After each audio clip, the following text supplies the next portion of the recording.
Day, August the 8th. What's up, Wig? I'm good. What's good? Okay, babe, we're going to do a lot of Patriots talk today, folks. You want to join us? Fan line in the upper right-hand corner of your app. If you're watching us online on FanCred Sports or wherever the heck we are on the web, you won't be able to talk to us, so you got to download the app. Okay, in the app, there's a little fan line icon in the upper right-hand corner, and you get to join us. We get to see your pretty face. Show. Call us on anything you want, but again, it's going to be mostly Patriots today, and we'll take your thoughts all day long in the comments as well down below. Want to remind everybody that we're brought to you by Original Grain. You got yours on there, Wiggy? Always. I'm always repping mine. Cool product. You can now pre-order the next limited edition release of Original Grain's 1946 Red Sox watch at originalgrain.com/Red Sox. Wiggy, again, you, I, and John Henry wore the watch, and they sold out within a week. And I don't think it's because of John Henry. I think it's because of you, probably me. So they probably will again this time. It's a really cool item. It's made with recaptured wood from Fenway Park in 1946. So it's a really cool collector's item. Check it out, originalgrain.com. All right, Wig, here we go. Your thoughts on Patriots camp so far seem super chill for everybody, but specifically for Brady and Rob Gronkowski. Do you read into that at all? No, I don't read into it one bit. You got to think about this, right? Camp nowadays, when you look at it, they can't do a lot of stuff out there. But I don't read into it because I remember a few years ago when Brady served his 4-game suspension. He missed the first 4 games of the year. He came out and didn't miss a beat. For me, I think. But let me stop you, Wig. What? He didn't miss camp, right? He missed games in the regular season, but he was there for every single spring practice, every single passing camp, every single training camp day. So I've heard people say that, but that sort of misses the mark. He just missed those regular season games. He was there for camp. But he's there for camp now. They're just not practicing as much as we've seen in the past before. But he's still out there, and when he's out there, he's still, working on his craft and ultimately making sure that he's prepared and ready to go come the regular season. I mean, for Brady, he doesn't. It's not like he needs contact and that kind of stuff or anything like that. He's just got to be out there. It's all about timing. It's all about learning your receivers and that kind of thing. Would there be any concern that he might have a little nagging injury? Greg Bedard alluded to that in the Boston Sports Journal. I saw him shaking his hand out the other day, and he's only really thrown 2 practice, really had 2 throwing days over the last 9, 2 actual real throwing days. He had, the team practiced for 2 days. He didn't throw. Right. Then Bill gave him 2.5 whole days off, et cetera, et cetera. Today's a walkthrough. So is there any lingering concern there that all the stuff that he didn't do in the spring might be catching up to him now? I mean, that's where I go with that. No. See, I don't buy into that. Of course, because it's slightly negative. Why would you do that? Why would you go there? You're going to tie in the spring. He's shaking his hand. So what does him shaking his hand have to do with him in the spring? I could see if he was grabbing his hamstring or something like that. Maybe you get a soft tissue injury, a hamstring, a quad. But shaking your hand, that means what? He hit a helmet in his hand and that kind of thing. I'm not gonna tie that into him not showing up for OTAs. Now all of a sudden, he's got a hand injury because he wasn't there for OTAs. That's just stupid. No, I think it's actually pretty logical to start here and go there, point A to point B. I think it's pretty logical, Wiggy. I think you're reaching on that one. Like I said, if he was come up lame with maybe some type of shoulder injury or something like that, he doesn't run as much, so I couldn't really say hamstring. Yes, but when you're talking about shaking a hand, that could be anything. He could have hit his hand on a helmet. Who knows what that could be? But I'm not going to say that him shaking his hand is because and him not being there for OTAs, and now all of a sudden, now it's starting to catch up with him. You're reaching on that one, brother. Yeah, it's called building a narrative.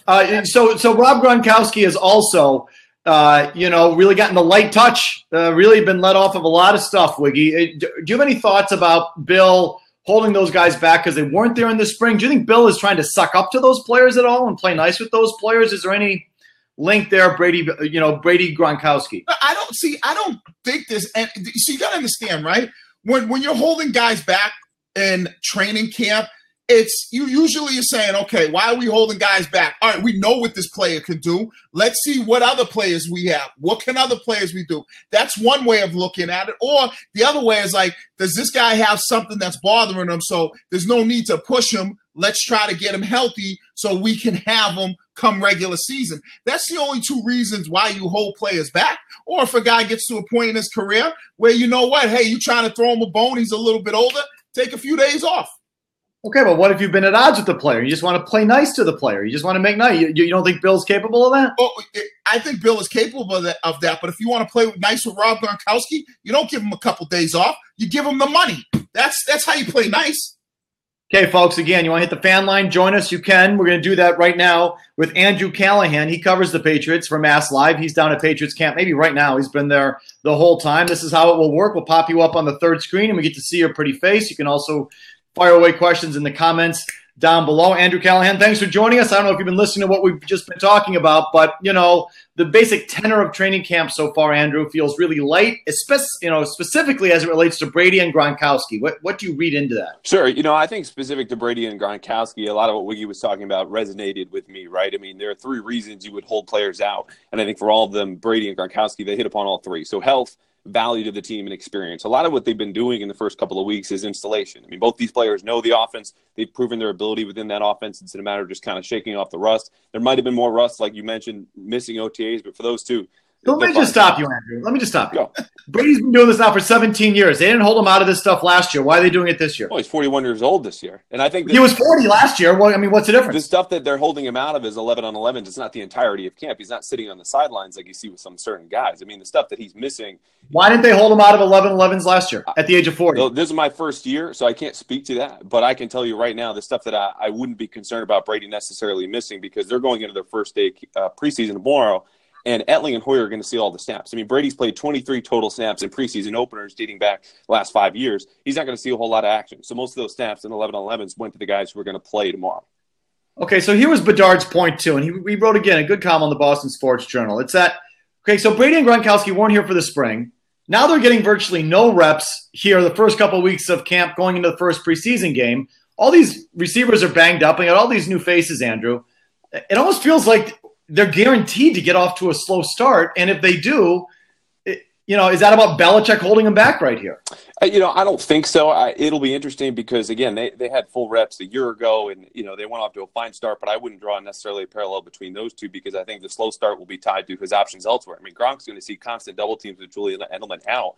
The real tell for me will be the third preseason game at Carolina. It's their first road preseason game. We all know the starters go into the third quarter there. Brady and Gronk are going to play. How do they look then? If they're slow then, I might be able to be willing to draw that, conclusion. But for now, I think it's just a matter of the least important time of camp. They built the foundation over the last decade or 2 decades for Brady, and they know what they're getting into. So they need to get other guys different reps.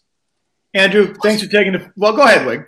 Well, I was going to say, plus you got to factor this in as well, right? If you know that you're not going to have Edelman out there, you got to start getting other guys involved. And that could be a guy like Hollister, where, Gronk might not play and that you might need bodies come week one. So you got to get those guys up to speed, and you get those guys up to speed in practice because – like you said, Gronk knows the offense. Brady's knows the offense. You know what these guys can do. Now you'll see them in action in week 3 of the preseason. But ultimately, those first couple of games in these practices, you want to get some of those other guys that you might need come week 1 of the regular season. Andrew, if you're new on the beat, you'll figure this out. It just we fall into this thing here where if Brady was going every day and Gronk was going every day, Wiggy, the Patriots ball suckers would say, oh, don't you see? Look at the work ethic. They're there every day. They're repping every day. That's why they're the Patriots. That's why they're better than everybody else. This is why they're going to be ready to go. And this shows you the brilliance of Bill Belichick and the Patriots. If they don't rep, then Wiggy and the ball suckers will say, oh, well, they don't need it. They've been here a long time. This shows the brilliance of Bill Belichick. So there's really like the analysis from Wiggy and Chatham and guys like that. It's useless. Because no matter what they do, Wiggy's going to tell you that they're doing the right thing. So can we somehow get some sort of analysis on it? And what you're going to find out from guys like Felger and a lot of these idiots that cover the team that are so far to the other side, everything is going to be, well, hey, guess what? Brady didn't show up to OTAs. That one bad pass he made is because he didn't show up to OTAs. Damn straight. If Belichick, whatever Belichick's doing, hey, there's got to be an issue there. So don't let Mike fool you on this one. And he might call me a homer, but he is as far anti-homer as you can go. If I'm the left, he's the far right. Well, hey, this is why you bring me in to stay right down the middle, a little even keel. We'll wait and see. Like I said, third preseason game for both those guys is going to be the biggest tell about those two.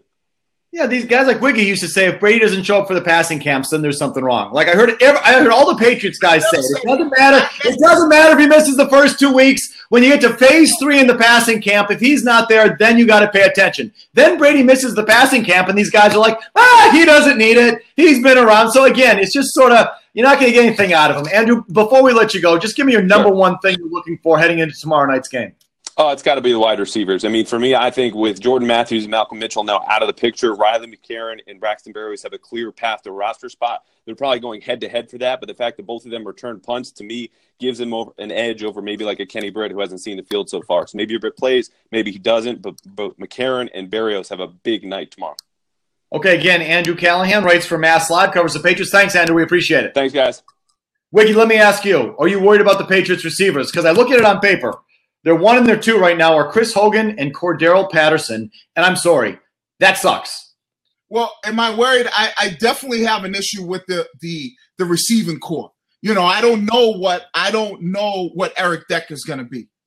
That's why I think tomorrow you're going to see. You're going to see Eric Decker play some. You will see him get some action as far as playing tomorrow because I think you want to see how he fits. What can he do? Now, granted, he's probably going to be out there with Hoyer. I know they're working with him now, but I want to see what he can do, and I want to see what some of these other receivers can do because, when you think about going into this camp, you're really looking at, wow, who are some of these wide receivers? But we've been in this position before. See, I think what a lot of people misunderstand is that even though they might not have that wide receiver core when you think about depth, they're able to create offense in other positions. That's why I think you're going to see a lot of Burkhead. I think you're going to see a lot of James White.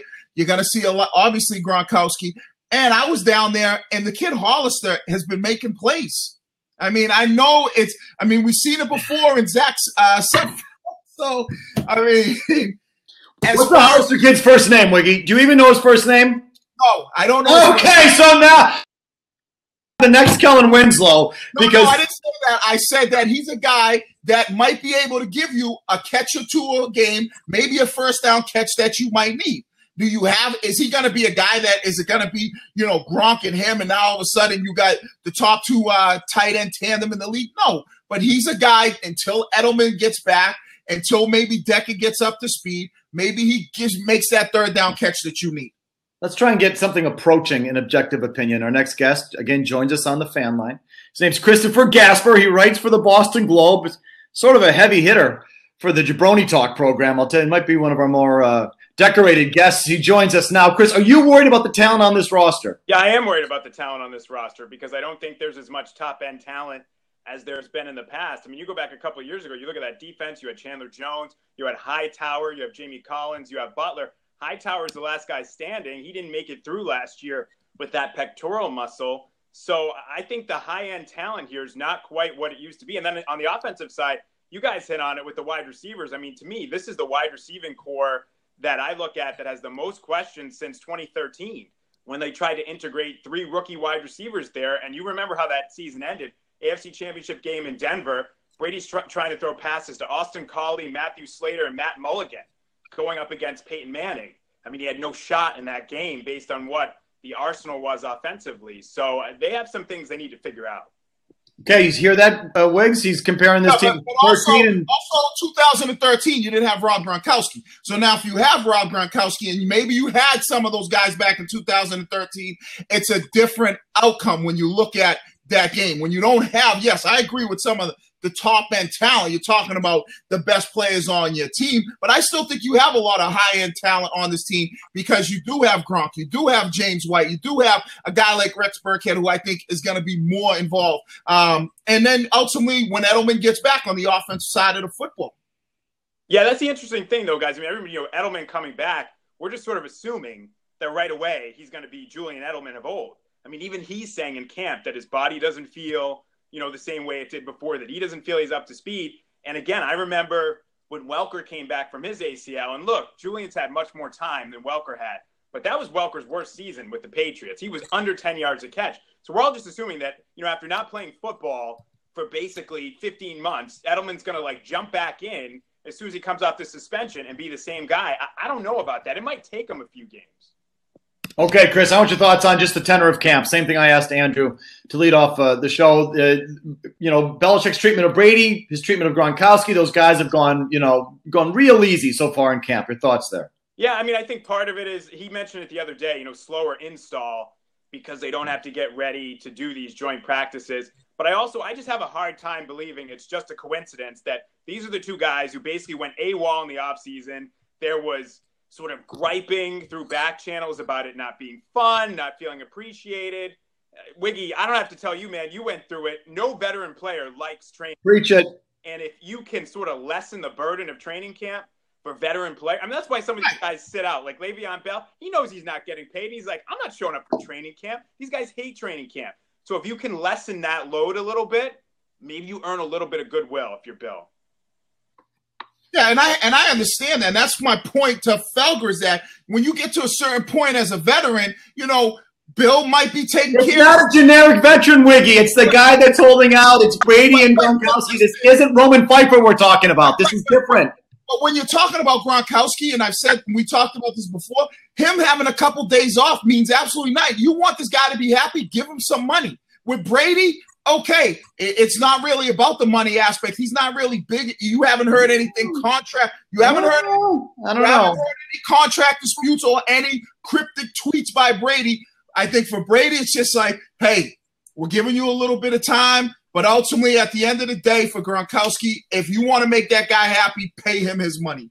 Chris, anything on the contracts? We'll send you off with this. You think anything's percolating for Brady or Gronkowski, and especially Gronkowski? Where's that been? Yeah, I mean, the Gronkowski thing, honestly, I thought would be done by now.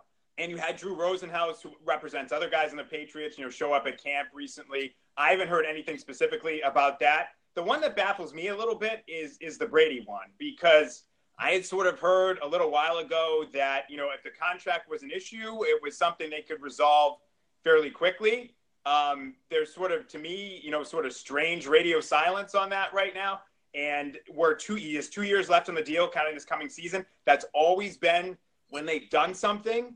So I wouldn't be surprised if there's something sort of, going on in the background with that, because it seems like people on that front have gotten awfully quiet all of a sudden.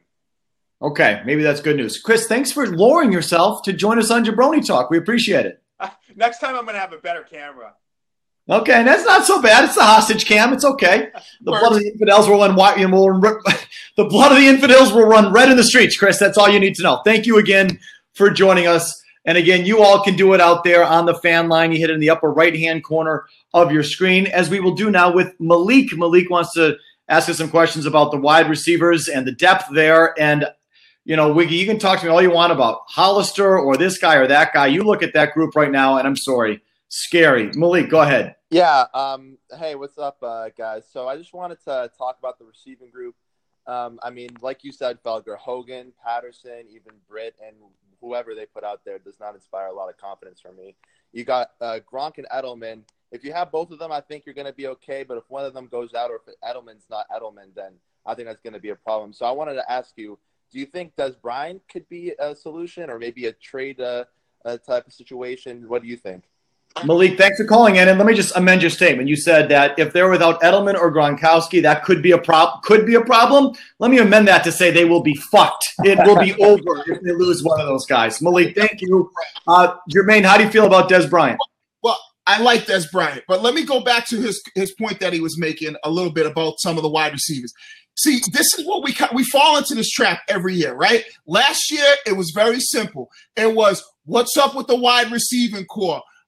Besides take Gronkowski and Edelman out of the picture. Yes, you had Amendola, but nobody was sold on Brandon Cooks. Nobody felt good about him as a player. You didn't know what was going on with Malcolm Mitchell. And I think this year, yes, you still have some of those issues there, but think of a guy like Dorsett. He might play into that. He might play into that Brandon Cooks role. You get a guy like, you obviously got Hogan. You kind of know what he is. You don't know what Decker may be. And then if you have Gronkowski and Edelman, and then who knows what Patterson's going to be. I don't know what he could be. Is he just going to be a returner? Who knows? What do you think of Cordell Patterson? You've watched him for 4 years in the league. What do you think he is, Wiggy?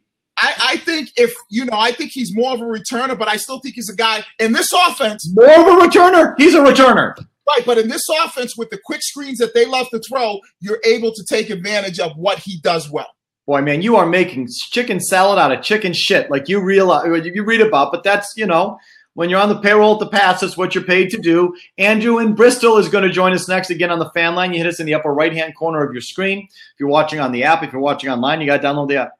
And that's where you can get all of our fabulous commentary as well. We post on there, Wiggy and I do. Andrew in Bristol, what do you got for us? Hey, what's going on, guys? I know there's been a lot of questions about the Patriots offense, but I think one of the biggest questions has to be the secondary. There's been a lot of speculation about Eric Rowe possibly being the second corner for the New England Patriots. I see a lot of potential in Duke Dawson. I don't know what you guys feel about him. Saw a few games when he was playing with the Florida Gators. I know there's other questions about the safety position, like Deron Harmon. How is he going to, pan out? Patrick Chung, doesn't have a lot of coverage skills. So I just want to get your thoughts about the secondary. Okay, thanks for calling in there, Andrew. I think they need Duke Dawson because I think I know the ceiling of everybody else in that secondary. You know what I mean? I think Jason McCourty, nice player. I know his ceiling. Eric Rowe, I know his ceiling. So the only guy I don't know who could possibly be really good is Duke Dawson. So that – I think he better flash or else they're in trouble there. But I also think that when you look at the secondary, I think that's the one position as far as this year with the guys that they have that I think is probably it could be one of your better positions. Well, safety's good. I like their safeties, and I think Stephon Gilmore should be good. It's really that other side in the slot. He made a bunch of Stephon Gilmore is clearly playing. He's playing much better than he did, obviously, last year in training camp. You see he's playing with that confidence. It's just going to come down to that other corner position and that other nickel guy who that might be, whether it's Rowe or this kind of thing. And who knows? Ultimately, you knew you weren't going to have Malcolm Butler, but I think when you look at the defensive back position, I'm satisfied with that position. I'm not worried about them. I got issues in other places. I would agree. Suddenly it's the least of their concerns. But again, that the other two are big question marks to me, but hopefully Duke Dawson can play. Tommy and Braintree, a regular here on Jabroni Talk, will join us next. And again, the fan line in the upper right-hand corner is how you get us and get to see your pretty face at Jabroni Talk with Felger and Wiggy. Tommy, are you there? What do you got for us today? Hey, guys. How's it going? Good. Keeping on the defensive side of things, what name should I be looking for the free games of the preseason to step up, like linebackers, defensive ends there? Who should I be looking out for? Okay, Tommy, we'll drop you an answer. The linebacker thing, holy shit, Wiggy. I mean, you look at their linebackers. Hightower, great, fine. Right. Here's the rest. Landon Roberts, Kyle Van Noy, Nicholas Grigsby, who I still don't know who that is, Harvey Lange, Marquise Flowers, Brandon King, Christian Sam, Jawan Bentley, I don't know who that is. Like, that to me feels like a really thin group. Well, I think when you look at it as far as it's not as top-heavy as you'd like. Folks, when you hear Wiggy start to wind up with, well, when you look at it, you know what's coming. What's coming. This is why, because last year, and I heard you and Maz talking about it on the radio, last year, Van Noy played well when Hightower got hurt. Until the Super Bowl. Okay. I mean, but see, that's what I'm saying, where you look, and that's why I say you're so anti to the other side. Yes, maybe he doesn't have a great game in the Super Bowl, but when you look at his body of work throughout the season and filling in for Hightower, he did a good job. And then when he got hurt, people were like, oh, my God, where do they go from here? So I think Van Noy is going to be fine. As far as Landon Roberts, you kind of know what he is. Don't put him in the pack. Get him off the field where they can throw the football. We seen Marquise Flowers play a little bit last year. So I think some of those guys, we don't know what type of players they can be, but we know what they were last year. My two players that I'm going to be looking at, because I think this is more important than the linebacker situation, is going to be the kid Rivers and is going to be the kid Dedrick Wise. Because to me, it's about putting pressure on the quarterback, because if you can put pressure on the quarterback, it speeds everything up. So you don't have to cover as long as a linebacker, and you don't have to cover as long as in the secondary. And Trey Flowers making that next step and being a guy that can give it to you almost every down. I agree. Those are the guys going to be key to the defense. The defense has a chance to be better, and the secondary will be helped if those guys you just mentioned, Wise and Rivers, and, of course, Flowers, do their thing. That creates pressure on the quarterback, and we know how that helps the secondary. All right, now we'll do 5 questions with Wiggy. This is how we wrap up every show. Some sports, some non-sports. We need one goofy one from a fan, so hit the fan line again and give me think of the stupidest question you can think of. Wiggy will actually have an answer for you. It's just weird how that works. 5 questions with Wiggy. Number 5. Of all the new league rules in the NFL, the helmet hits, hitting with the crown of the helmet, the new catch interpretation, the kickoff adjustments, of all those rules, which one do you feel will hurt the game the most? The new catch interpretation rule. Because I don't think the helmet rule, I don't think they're going to call that as much. And I think by next year, that rule is going to be gone because it's way too much, inconsistency as far as what you can do in players, or too much confusion. But I think that the catch interpretation one, we saw how it played an issue in last year, and I think that it's going to rear its ugly head. I liked how it was last year. You gotta survive the ground with the football. I agree. I agree. I like the old rule. If you're going to risk reaching the ball forward at the goal line, then you're responsible for what happens to the ball. And I'm glad the Des Bryant play was a no touchdown. I'm glad the Jesse James thing was a no touchdown. If you're going to extend the ball, you got to maintain control. I like the old rule, right? Especially when it's like really hasn't been determined as a football move yet. You're kind of catching and leaning and boom. So I think that's going to be the biggest issue. All right. Question number 4: what did the Sox sweep of the Yankees do for your expectations of them? They better make the World Series. That's what they did for me. They got me licking my lips for them to be in the World Series. If they're not in the World Series, I'm very disappointed in what this team was able to what this team accomplished this year. So anything less than that, it's a fail. It's a failure. They don't have to win the World Series, but get there. Question number 3. Here we go off the grid. There was a time back when you did the Felger and Maz show that you tried to get me involved because I'm so sporty, right? Sports. I barely watch TV. So there was a time you tried to get me involved in some TV shows. You wanted to introduce me to the reality genre. And you had me watch The Real Housewives of Atlanta. Is that what it was? That's what it was. Slappy D or Sleepy D. Who was the rappers of the kid's name? Skinny D. Scrappy. Little Scrappy. Little Scrappy. Okay, right, exactly. So that's the same show. But that was years ago. I don't know. It was 5 years ago, whatever it was. If I had to get back into it, what reality show would you now recommend and why? Okay, I got 2 for you. One is sports, one non-sports. Non-sports, get into the Love and Hip Hop, series. Right now, it's Love and Hip Hop Hollywood. Some good stuff going on there. I think you'd like it. A lot of chocolate and thick in there, so it might be something that you'd enjoy watching.